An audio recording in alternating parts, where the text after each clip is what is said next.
Hi everyone, welcome to my YouTube channel. I hope you are doing well. So today in this video we are going to solve problem of the day on the Geeks for Geeks platform. So today's problem is count occurrences of a given word in a 2D array, right? So we'll be understanding the problem statement first, then the logic part, and then we'll be proceeding to the coding part. But before proceeding further to the video, make sure to subscribe my channel. It will really motivate me to create more such content for you. And I believe the channel is going to be helpful for you. So make sure to subscribe the channel and turn on the bell icon too, because that is important. Whenever we are uploading any video, you will be notified for the same if you will be turning on that bell icon. And do join our Telegram community too. The link for the Telegram channel is given in the description itself. So with that notes, let's get started with the problem statement. So what problem is saying? So we are having, okay, basically we have to find the number of occurrences of a given search word in a 2D array of characters where the word can go up, down, left, right and around 90-degree bends. Okay, so that's what it is. तो हमारे पास क्या है, हमें एक word दिया गया है, ठीक है, जिसको हमें सर्च करना है. क्या सर्च करना है? इसकी अकरेंसेस, मतलब ये कितने बार अकर हुआ है हमारे एक गिवन 2D एरे में, ये स्पेसिफिक वर्ड कितने बार अकर हुआ है, तो हमें वो काउंट बेसिकली डिटरमाइन करना है. तो इस वर्ड को सर्च करने के लिए हम कहाँ पे विजिट कर सकते हैं? आप ऊपर जा सकते हो, राइट. जैसे कि ये हमें 2D एरे दिया गया है, तो आप ऊपर सर्च कर सकते हो, ऊपर के कैरेक्टर नीचे मूव कर सकते हो, लेफ्ट मूव कर सकते हो, राइट मूव कर सकते हो. That is what they have specified.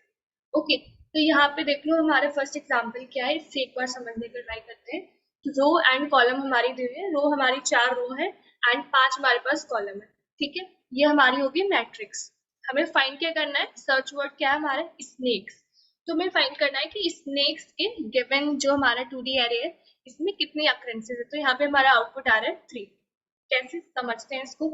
तो यहाँ पे इन्होंने देखो एक्सप्लेन कर रखा है कि एक देखो यहाँ पे SNAKE, ठीक है, स्नेक एक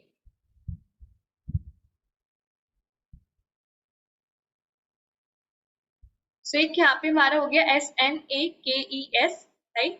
and the next one is SNAKES, then SNAKES, right. तो 3 अकरेंसेस हो गए हमारे. Total occurrence of the word is 3 and यहाँ पे कलर से इन्होंने डिनोट किया हुआ है. नेक्स्ट एग्जांपल इज हमारे पास रो 3 है, कॉलम भी 3 है. हमें फाइंड करना है, टारगेट वर्ड है हमारा कैट. तो यहाँ पे देखो CAT कैट एक ही हमारा अकरेंस हो गया, ठीक है. फिर एक ये CA, यहाँ पे देखेंगे आप CA, एंड नेक्स्ट ये जो हमारा T हो गया, ठीक है.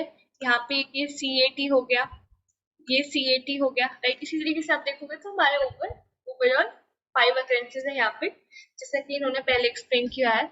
तो हमारा टास्क क्या है? We have to complete the function find occurrence which takes the mat containing n into m 2D array of character and target as input parameters and returns the number of occurrences of target.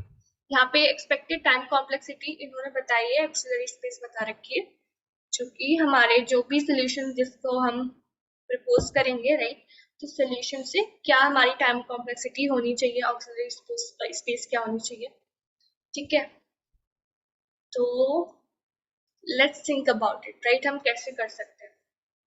For example यहाँ पे हमारा target word जो है वो है snacks, ठीक है.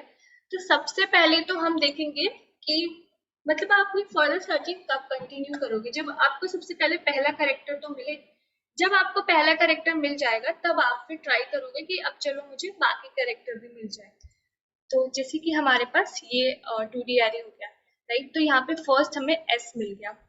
अब हम क्या करेंगे? अब हम ट्राई करेंगे फाइंड आउट करने का हमारा N, राइट, ठीक है. तो यहाँ पे आप कौन सी डायरेक्शन में मूव कर सकते हो? लेफ्ट, राइट, अप, डाउन, ठीक है. अगर आप इधर मूव करोगे लेफ्ट साइड में तो आप बाउंड्री के बाहर जा रहे हो. हमें ये भी इसका भी ख्याल रखना है कि हम मैट्रिक्स के अंदर ही, मैट्रिक्स के आउटसाइड मूव नहीं करें. We are not moving out of the bounds, we have to take care of that part as well, ठीक है. अगर आप ऊपर सर्च करोगे, राइट, अपवर्ड मूव करोगे तो भी आप बाउंड्री से बाहर जा रहे हो. यहाँ पे राइट में देखोगे, राइट में हमने चेक किया, चलो राइट में देख लेते हैं. तो यहाँ पे हमें N मिल गया, ठीक है. N ही तो हम ढूंढ रहे थे. अब नेक्स्ट हमें क्या चाहिए? A, ठीक है. तो फिर A के लिए हमने सर्च किया, यहाँ से चारों डायरेक्शन में हमने सर्च किया, ऊपर नीचे लेफ्ट राइट. तो यहाँ पे देखो हमें A मिल गया, ठीक है, ए मिल गया। अब हमारा नेक्स्ट टारगेट क्या है, के। ठीक है, तो अब हमें के को ढूंढना है। तो के के लिए भी हम चारों डायरेक्शन को एक्सप्लोर करेंगे। तो यहाँ पे देखोगे तो डाउनवर्ड में आपको के मिल गया। अब के मिल गया, अब हमें चाहिए E. So again for E also हम चारों डायरेक्शन में चेक कर रहे होंगे, तो डाउनवर्ड में हमें यहाँ पे ई मिल गया। ठीक है, and then next what will be doing. So next हम फिर से क्या कर रहे होंगे, सर्च कर रहे होंगे अपने एस के लिए, क्योंकि हमें स्नेक्स चाहिए। तो इधर पे हमें लेफ्ट में हमें एस मिल गया। ठीक है, so that's how we found, right, found the given target. Now जब हम ये चीज प्रोसेस कर रहे होंगे ना, कि जैसे हमें हमारा फर्स्ट कैरेक्टर मिल गया, देन हम एन को देख रहे हैं, देन हम ए को देख रहे हैं, ए को देख रहे हैं, इस तरीके से हम सर्च कर रहे हैं। ठीक है, और चारों डायरेक्शन में एक्सप्लोर करके चारों डायरेक्शन को एक्सप्लोर कर रहे हैं।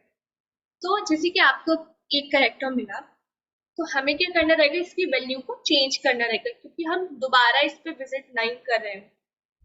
जैसे कि अगर यहाँ पे लेट्स से ई होता, या कोई भी कैरेक्टर ले लो आप, ओ होता है यहाँ पे, इस तरीके से कुछ भी आपको एक टारगेट वर्ड यूज करना है। ठीक है, तो इसे यहाँ पे है ओ, इस तरीके से, मतलब एक समझने का ट्राई करो। तो हम बार बार ऐसा हो सकता है कि हम बार बार उसी स्ट्रिंग पे लौट आ रहे हैं। जब आप ये चारों डायरेक्शन एक्सप्लोर कर रहे हो, राइट, तो आप बार बार उसी स्ट्रिंग पे लौट आ रहे हो इस तरीके से। इसे यहाँ पे ओ है और आपको फाइंड करना है ओ, ये है हमारा टारगेट वर्ड। ठीक है, तो यहाँ पे आपको ओ मिल गया। ओके, देन फिर आप नेक्स्ट ओ को सर्च करोगे, यहाँ पे आपको ओ मिल गया, राइट। तब अब इसके लिए अब आप चार डायरेक्शन एक्सप्लोर करोगे। अगर यहाँ पे आपने अपडेट नहीं किया वैल्यू, तो हम फिर से इसी ओ पे आ गए। लेकिन ये तो गलत है ना, आप तो फिर से वो ये इसको तो हम एक्सप्लोर कर चुके हैं ना, आप तो वापस उसी पे आ रहे हो, तो दैट इज नॉट राइट, है ना। तो इसीलिए हम क्या करेंगे कि जो भी आपने कैरेक्टर विजिट कर लिया है, उसको हमें इस तरीके से याद रखना है कि हाँ, ये हम पहले विजिट कर चुके हैं। उसके लिए हम क्या करेंगे कि जो भी कैरेक्टर आप विजिट कर लो, तो उसको रिप्लेस कर दो इसी कैरेक्टर से। ठीक है, जिससे कि हमें ये रहे कि हाँ ठीक है, ये हम विजिट कर चुके। अगर जैसे कि आप इसको किसी और से रिप्लेस कर दोगे, तो फिर दोबारा आप इस पे वापस नहीं आ पाओगे, कि वो मैच ही नहीं होगा। हम मैच कर रहे हैं ना, तो मैच ही नहीं होगा। जैसे कि अभी कोड में आई विल शो यू, तो कोड में मैंने इसको रिप्लेस किया है हैश से। ठीक है, हैश कैरेक्टर यहाँ पे प्लेस कर दिया, जो भी हम विजिट करते जा रहे हैं। But after this when you are done with the processing, for example आपको जैसे ये वाला हमारा एग्जांपल था, स्नेक्स दिया था, तो आपको स्नेक्स मिल गया, राइट, SNAKE एंड ये S, राइट, आपको स्नेक्स मिल गया। उसके बाद हम क्या कर देंगे, हम बैक ट्रैक करेंगे। तो जो भी वैल्यूज हमने अपडेट की हुई थी हैश से, अभी मैंने यहाँ पे हैश ले लिया है, ठीक है, तो जो भी वैल्यूज हमने हैश से अपडेट की हुई थी, तो हम उनको बैक ट्रैक करके फिर से जो भी उनकी ओरिजिनल वैल्यू थी वो पुट कर देंगे, राइट। तो ओरिजिनल वैल्यू पुट कर देंगे, क्योंकि लेटर ऑन जब इनकी प्रोसेसिंग होगी for some other value, right, let's say हो सकता है कि यहाँ पे हमारा एक S होता, ठीक है, यहाँ पे हमारा एक S होता, तो तभी तो हमारे पास देखो बन जाता ना SNAKES, राइट। अगर आप वो वैल्यूज ही चेंज नहीं करोगे, आपने उन्हें रिप्लेस कर दिया है हैश से या किसी स्पेसिफिक वैल्यू से, तो फिर how we will find it out, right. तो हमें बैक ट्रैक करके फिर से उन वैल्यूज को उनकी ओरिजिनल जो भी वैल्यू है उससे वही प्लेस करना पड़ेगा। तो बस यही करना है क्वेश्चन में। आई थिंक क्वेश्चन हार्ड भी नहीं है, क्वेश्चन अकॉर्डिंग टू मी हम मीडियम में प्लेस कर सकते थे। ठीक है, और दो चीजों का यहाँ पे ख्याल रखना है, एक तो हम आउट ऑफ द बाउंड नहीं जा रहे हैं, और नेक्स्ट चीज जो कि हमें यहाँ पे देखनी है, एक तो ये हो गया, हम आउट ऑफ द बाउंड नहीं जा रहे हैं, और like how we can make sure कि ठीक है, हम जो वर्ड सर्च कर रहे थे वो हमें मिल गया, how we can make sure that part. जब हमारा जो भी गिवन वर्ड है, राइट, तो जो हम इंडेक्सिंग अपनी बढ़ाते जा रहे होंगे, से टारगेट है हमारा, अगर हमारा जो टारगेट है वो मैच कर जाता है, हम एक काउंट, एक वेरिएबल रख लेंगे, राइट, तो उसकी वैल्यू को इंक्रीमेंट करते रहेंगे हम, जैसे ये डायरेक्शन को एक्सप्लोर कर रहे होंगे।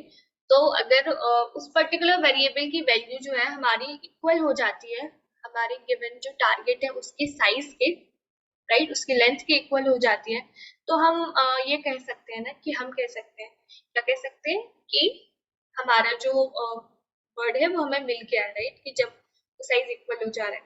ठीक है, तो बस यही चीज करनी थी हमने, कोड में यही चीज इम्प्लीमेंट कर रखी है। बैक ट्रैकिंग का क्वेश्चन है, रिकर्शन एंड बैक ट्रैकिंग का क्वेश्चन है, राइट। तो अब एक बार कोड समझ लेते हैं। आई होप लॉजिक आपको क्लियर हो गया होगा। एक बार आप कोड देख लोगे तो और अच्छे से प्रॉपर अंडरस्टैंडिंग हो जाएगी। So let's have a look on the code part, right.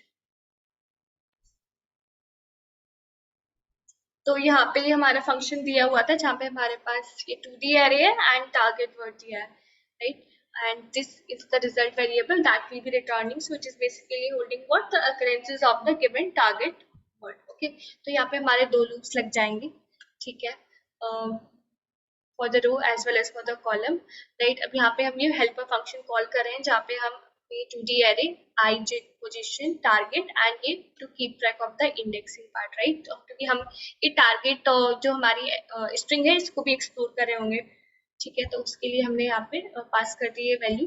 अब देखो हेल्पर फंक्शन में हम क्या कर रहे हैं, तो यहाँ पे एक वेरिएबल मेंटेन कर लिया है फाउंड। इनिशियली इसकी वैल्यू है जो है 0 है। नाउ हमें क्या करना है, बाउंड्री का ख्याल रखना है। तो यहाँ पे हम क्या करें, अगर हमारा आई जो है वो मेट डॉट लेंथ से कम है एंड ऑल्सो आई जो है वो 0 से बड़ा होना चाहिए, जे जो है वो हमारा मेट 0 डॉट लेंथ से कम है, मीन्स कॉलम के लिए यहाँ पे देख रहे हैं, ठीक है। एंड जे की वैल्यू जो है वो हमारी ग्रेटर देन इक्वल टू होनी चाहिए 0 से। And other thing is what, कि जो हमारा कैरेक्टर एट ए गिवन इंडेक्स, ठीक है, जो टारगेट में गिवन इंडेक्स पे हमारा कैरेक्टर है, अगर वो इक्वल हो जाता है आई जे पे जो हमारा कैरेक्टर है उसके, तभी तो हमें फिर आगे का चेक करना है ना बाकी कैरेक्टर के लिए। पहले तो हम क्या देखेंगे कि हमारा जैसे स्नेक्स की बात करेंगे, सबसे पहले हम ये देखेंगे ना हमें एस मिल जाए, तभी तो फिर हम बाकी के जो भी हमारे रिमेनिंग कैरेक्टर्स हैं उनके लिए चेक कर रहे होंगे। तो that is the thing that we have kept here. Now mat I J, जैसे कि आपका एक मैच हो गया, आपको एस मिल गया, तो मैच हो गया तो हमने क्या कर दिया कि उस कैरेक्टर को रिप्लेस कर दिया हमने हैश से भी, ठीक है, जिससे कि हमें ये रहे कि हाँ हम बार बार अपने आप को रिपीट ना कर रहे हो। तो यहाँ पे दिस इज द कंडीशन कि अगर आपकी जो इंडेक्स है वो बराबर हो जाती है टारगेट डॉट लेंथ माइनस में, मीन्स हमें जो हम करेक्टर्स देख रहे थे, जो सर्च कर रहे थे, जो पर्टिकुलर वर्ड वो हमें मिल गया है, तो फाउंड की वैल्यू हम अपडेट कर देंगे as 1।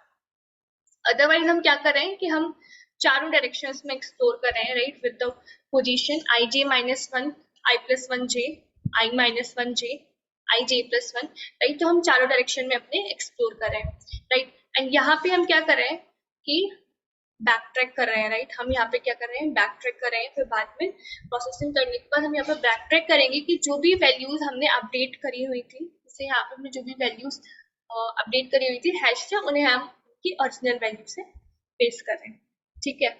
So that's what it is. So यही कोड था, यही इम्प्लीमेंटेशन था जिस लॉजिक को अभी हमने डिस्कस किया। So I hope that you are clear with the question part, with the logic part and with the code as well. So that's it from my side. Thank you so much for watching this video. I have provided this code in the description for your reference, so you can have a look from there. So yeah, thank you everyone. Don't forget to share and subscribe my channel.